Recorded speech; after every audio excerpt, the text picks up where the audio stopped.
Thanks for joining us on the media review segment of the program. And still on the topic, community policing, a crime prevention concept adopted in several parts of the world to reduce crime. Now, Nigeria inclusive.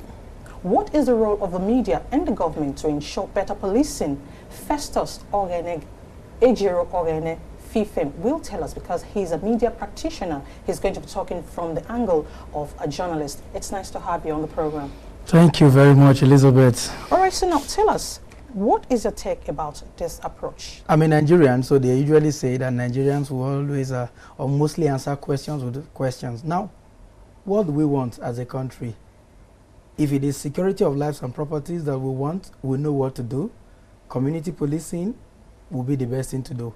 If we want to play politics and massage our ego, that is where we will be discussing this whole thing. Community policing is just bringing policing down to the people. There is really nothing too serious about that. The reason why we are even talking about this in the first place is the politics that is involved.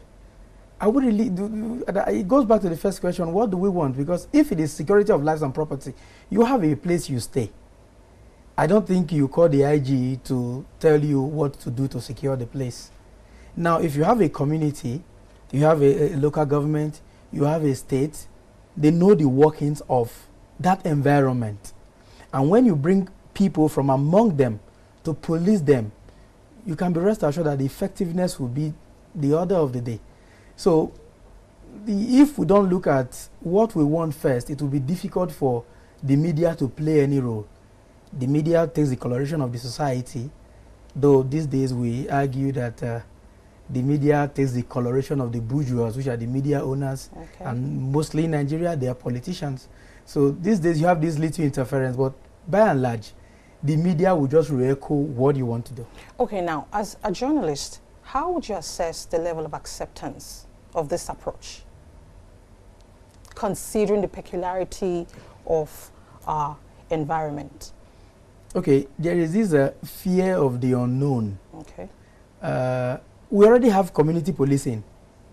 Like I was listening to the guests that featured in the other segment, they were talking about this thing has been there all along. Like I'm from Ogara in Delta State. For example, at a time growing up, we have the youth. They came, they assembled and made themselves a little formal, known to the local government chairman then. They do a lot of things. If you slap me, I will say, I will report you to the youth body. And they act.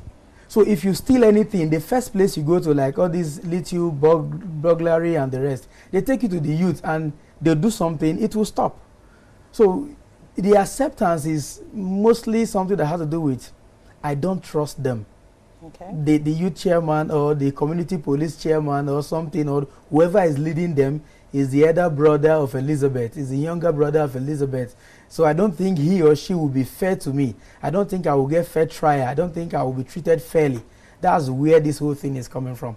If we can take care of that suspicion that we have, community policing is the in thing. But when a crime is committed somewhere, and then let's say the perpetrator was arrested, and then some persons come up and they're like you said, really, what will happen? In the next 4 hours, you see me on the street again. So what exactly is the role of a community officer? Okay, in ensuring safety? Now, if you look at the way it's operating in Nigeria today, no matter what you do, you still have to hand that criminal suspect or any name you give to them to the police. Now, the person goes there, and don't forget that this policeman you are handing over these suspects to was not there when it happened.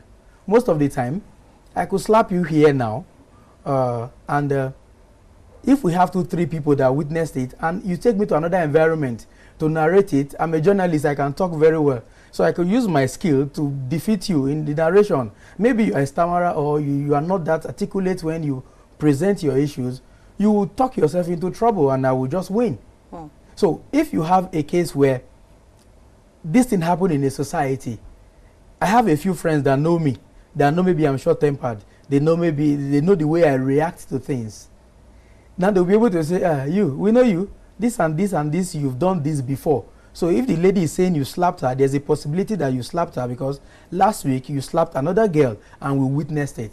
So the community thing, before you were born, you have been assessed by a lot of people, so to say now.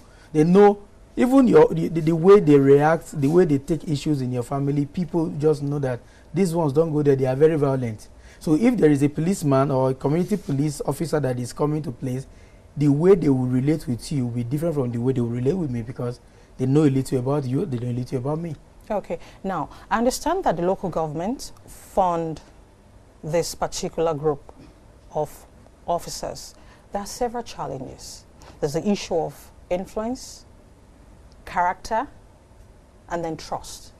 So now, as a media practitioner, do you think the media is doing enough to ensure that Nigerians really know what the role of a community officer is? I would like to say something about the funding. It's not in every state. Okay. Not in every local government, not in every community where the local government funds. Some, nobody is funding them. They work with donations. They just feel, oh, this is happening. There's a lot of insecurity in our locality and we have to take care of it. A few ones that are well to do, they say, okay, this is what we'll support you with. Even the local government will support. Now, so the funding thing shouldn't even come now. The media takes the coloration of the society. That would take me to this question. Who really wants community police? Is it the people or is it the government? Is it the police that is saying, oh, we have been overwhelmed. We don't have the manpower to deliver down. We need others to help us do what we are doing or what we are not doing well. Or is it the people that feel that with the way things are going, I don't think the Nigerian police force will be able to take care of us.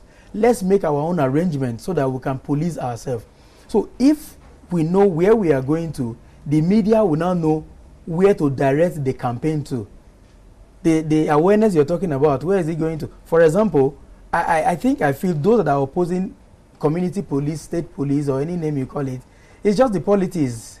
For example, maybe there wouldn't be a need for a DIG, maybe an AIG, and maybe the powers of the IG will kind of reduce. So, okay, we still need the title, we still need to stay and let people know that our office is very, very big. You cannot compare the kind of respect the local government chairman gets compared to that of the president and the governor.